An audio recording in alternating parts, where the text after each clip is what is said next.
राहील मेरी दूसरी बीवी के पहले शौहर से था। जोड़वा बेटों की पैदाइश के वक्त कुछ ऐसी पेचीदगी पैदा हो गई कि मेरी पहली बीवी बच न सकी।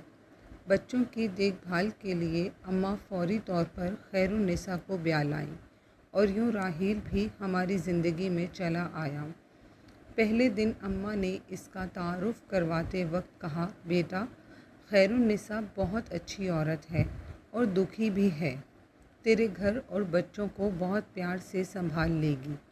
बस अपने बच्चों की खातिर तुझे इसके लड़के को भी घर में बर्दाश्त करना होगा। अब वो उस बदजात को भला कहाँ छोड़े। अम्मा की इस बात ने मेरे दिल में एक गिरा लगा दी। दिल के एक कोने में कीना पलने लगा। राहील बहुत तमीज़दार बच्चा था। एक चीज़ जो मैंने शिद्दत से नोट की कि मेरे सर्द रवैये के बावजूद वो मुझसे बहुत मोहब्बत करता और मेरे रवैये से उसे कोई फ़र्क नहीं पड़ता था।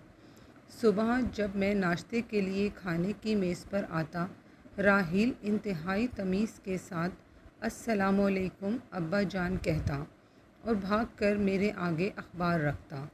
मेरे दिल में लगी गिरा ढीली होती कि साथ ही आवाज़ आती, अरे बदजात, चल अपनी माँ से कह जल्दी नाश्ता लाए, मेरे बच्चे को देर हो रही है।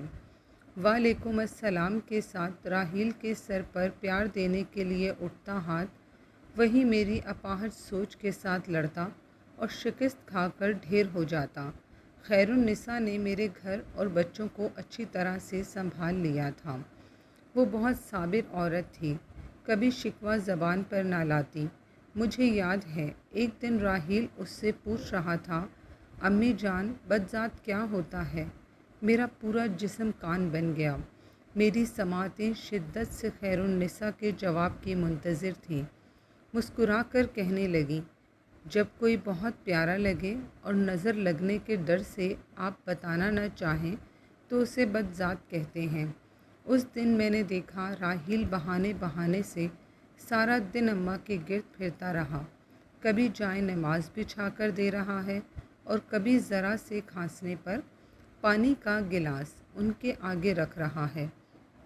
अम्मा की आवाज़ आई, अरे बदजात, क्यों मेरी जान खा रहा है ड्रामेबाज? जा दफ़ा हो जा, जाकर कुछ पढ़ ले। क्या जाहिल रहकर मेरे बेटे के माल पर ऐश करता रहेगा? राहील ने खट से अम्मा के गले में बाहें डाली, चटाचट उनकी गाल पर प्यार किया। अच्छा प्यारी दादी जान कहा और भाग गया। मैं वहीं अम्मा के तख्त के पास बैठा देख रहा था। अम्मा की आंखों में हल्की सी नूर की चमक नज़र आई और फिर मासूम हो गई। कैसे बदकिस्मत थे हम माँ बेटा और कैसे खुशबख्त थे वो माँ बेटा। खैरुन्निसा ने बच्चे के दिल में नफ़रत की गिरा नहीं लगने दी थी और मेरी माँ मुझे ऊंचे लंबे मर्द पेशा के एतबार से वकील के दिल में किस आसानी के साथ गिरा लगाने में कामयाब हो गई थी। मुझे जूते जमा करने का बहुत शौक़ था। अच्छे जूते मेरी कमज़ोरी थे। मेरी वार्डरोब में एक से बढ़कर एक जूता मौजूद था। राहील बहुत शौक़ से मेरे जूते पॉलिश किया करता। कई बार मैंने इसे बड़ी दिल जमई से जूते चमकाते देखा और सच बात तो ये है कि मेरा दिल खुश हो जाता जूते देखकर। मुझे याद है एक दफ़ा मैंने खुश होकर सिर्फ़ इतना कहा, वाह राहील, कमाल कर दिया तुमने, और इसे 500 का नोट इनाम दिया। भागा भागा अम्मा के कमरे में गया। दादी दादी, देखें अब्बा ने मुझे इनाम दिया है। घर के मुलाजमीन से लेकर घर में आने वाले एक एक मेहमान को बताता कि अब्बा ने मुझे इनाम दिया है।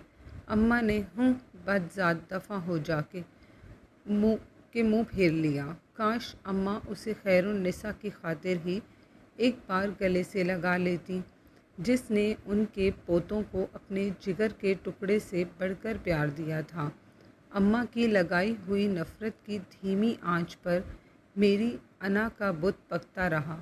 खैरुन्निसा की मेरे बच्चों और घर के साथ बेपनाह मोहब्बत और एहसान भी अना के इस बुत को तोड़ ना पाया। राहील की तमाम खूबियों के बावजूद میں نے کبھی اسے سینے سے نہیں لگایا تھا، ہاں مگر میں نے اس پر خرچ کرنے یا اس کی ضروریات پوری کرنے میں کوئی کوتاہی نہ کی۔ خیر النساء اتنے ہی میں مطمئن تھی۔ وقت گزرتا رہا، بچے بڑے ہو گئے۔ عمر اور علی میرے جڑواں بیٹے علی تعلیم کے لیے ملک سے باہر چلے گئے۔ راحیل نے میٹرک کے بعد تعلیم کو خیر بات کہہ دیا۔ میرے بہت چاہنے کے باوجود وہ پڑھ نہیں سکا۔ سارے محلے کا لاڈلا تھا، صبح کا گھر سے نکلا شام کو گھر آتا، اکثر ہاتھ پر پٹی بندھی ہوتی، جانے کہاں سے چوٹ لگوا کر آتا تھا۔ خیر النساء نے میرے دریافت کرنے پر کہا، فکر نہ کریں، مجھے بتا کر جاتا ہے، میری اس پر نظر ہے۔ وقت نے اماں کو ہم سے چھین لیا۔ آخری وقت میں راحیل نے اماں کی بہت خدمت کی، کئی بار اپنی گود میں اٹھا کر اسپتال لے جانے کے لیے گاڑی میں بٹھایا۔ ان کا کمزور وجود باہوں میں بھر کر کئی راتیں راحیل نے اسپتال کے بیڈ پر جاگ کر گزار دی۔ جانے کس مٹی سے بنا تھا یہ راحیل، حالانکہ اب اس کو بدذات کا مطلب بھی سمجھ میں آنے لگا تھا۔ مرتے سمے اماں کے ہاتھ راحیل کے آگے جڑے ہوئے تھے، جنہیں چوم کر اس نے اپنے ہاتھوں سے اماں کی آنکھیں بند کیں اور میرے ساتھ انہیں لحد میں اتارا۔ میرے دونوں بیٹے چاہنے کے باوجود دادی کی آخری رسومات میں شریک نہ ہو پائے۔ اس دن اماں کی لگائی گرہ ڈھیلی ہو گئی، بالکل ڈھیلی۔ بس ایک بار راحیل کو گلے سے لگانے کی دیر تھی کہ کھل جاتی، مگر انا کو شکست دینا کہاں میرے بس میں تھا۔ عمر اور علی نے پڑھائی مکمل ہونے کے بعد شادیاں کر لیں اور ادھر کے ہی ہو کر رہ گئے۔ سال میں ایک بار بس ملنے کے لیے آ جاتے۔ گھڑی پر سوئیوں کا رقص جاری تھا۔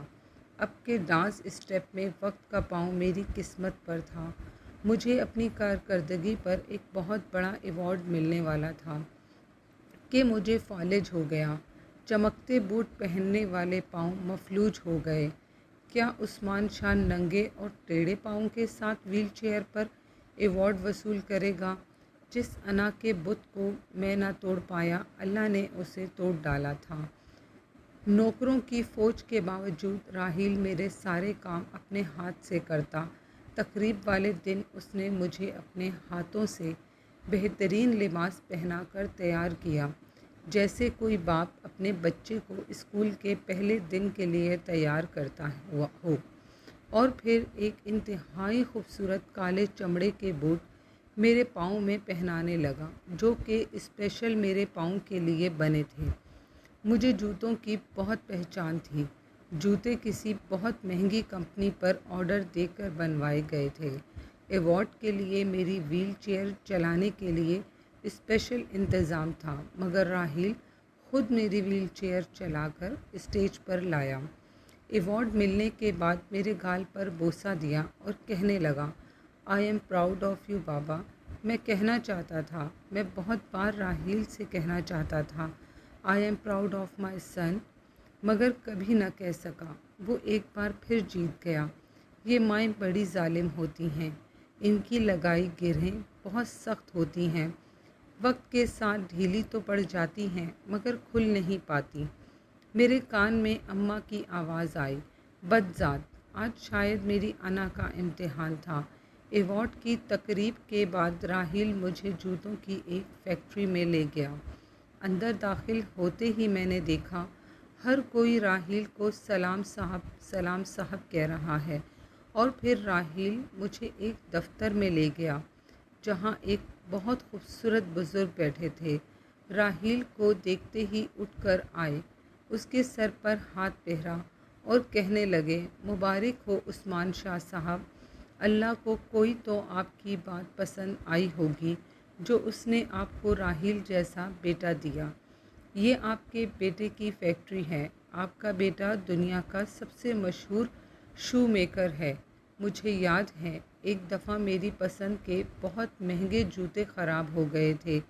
جوتے اٹلی کے تھے اور واپس کمپنی میں بھیجنے میں بہت وقت لگتا۔ راحیل نے بڑے ماہر موچی बाबा जी को ढूंढकर उनसे मेरे जूते मुरम्मत करवाए।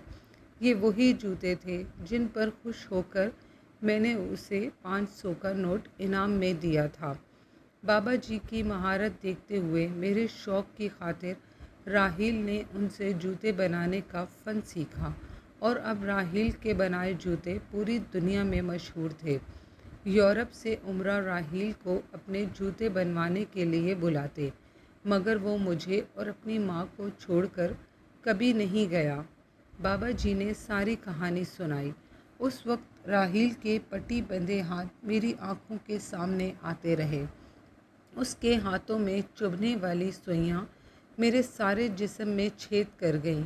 मेरे जिस्म में सुइयाँ ही सुइयाँ चुभती थीं। कौन निकालेगा उन्हें? क्या मेरी तौबा मेरे ज़ख्म भर पाएगी? अगर खुल गई तो गिरा खुल गई थी। अना का बुत टूट चुका था। मैंने राहील के सामने हाथ जोड़ दिए, उस राहील के सामने जिसे अम्मा बदज़ात कहती थीं। राहील ने मेरे सामने मेरे आंसू साफ़ किए, मेरे कदमों में बैठ गया और कहने लगा, मेरे सब दोस्तों के पास अब्बू थे। नानी मुझे अल्लाह से दुआ मांगने का कहती और मैंने बहुत बार अल्लाह से दुआ मांगी। आप मेरी दुआओं का समर थे, मेरे अल्लाह का इनाम थे। मैं आपसे मोहब्बत कैसे ना करता। आप मुझे बहुत प्यारे हैं अब्बा। आपकी नज़र करम 500 का वो एक नोट, वो मेरी ज़िंदगी की किताब का सबसे बेहतरीन नोट बन गया जिसने मेरी ज़िंदगी बदल डाली। मैं अपने अब्बा का पसंदीदा बेटा बनना चाहता था और वो बन गया। वो मेरा सबसे प्यारा बेटा बन गया। खैरुन्निसा पास बैठी रो रही थी, मगर उसकी पेशानी चमक रही थी। वो राहील की माँ थी। उसने राहील को मोहब्बत करना सिखाया था। काश मेरी माँ ने भी मुझे मोहब्बत करना सिखाया होता। उस रात जब राहील ने अपने हाथों से बनाए हुए मेरे बूट उतार कर मुझे बेड पर लिटाया तो ज़िंदगी में पहली बार मैंने उसका मुंह चूम कर कहा, I am proud of you my son, I love you more than everything.